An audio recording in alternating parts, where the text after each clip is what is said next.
of all, thanks a lot for supporting the channel. If you've subscribed, please don't forget to like, share with your friends, and hit the notification bell so you won't miss anything. Today movie title. 28 years later, 2025. Introduction. Seriously, what is it with filmmakers and zombies? Is this really how humanity ends, sprinting away from foaming undead in every timeline imaginable? At this rate, we'll be watching 280 years later in hologram theaters while dodging real-life drone delivery failures. But hey, Danny Boyle is back, and so are we, ready to see what round 3 of this virus-infested franchise has in store. Plot summary, spoiler-free. After the outbreak of the rage virus, a small group of survivors takes refuge on a quarantined island. Among them, Jimmy, his 12-year-old son Spike, and their ailing mother, Isla.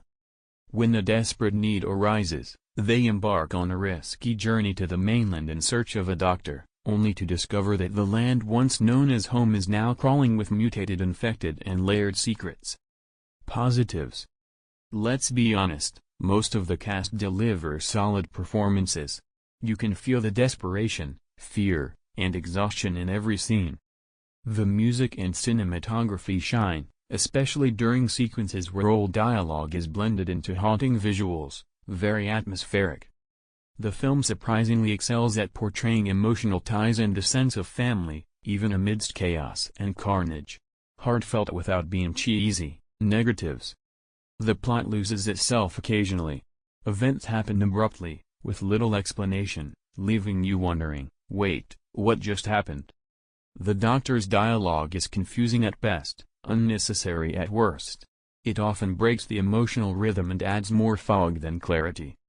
Compared to previous entries, this one lacks real horror.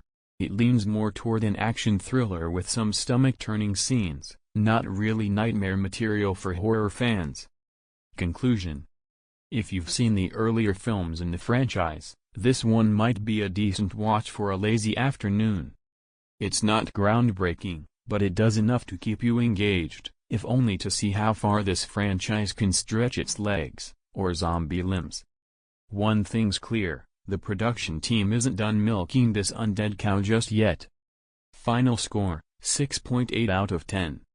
A score that feels exactly like the movie, somewhere between alive and undead. Stick around for the next review. Who knows, maybe the next sequel will finally have zombie-free real estate.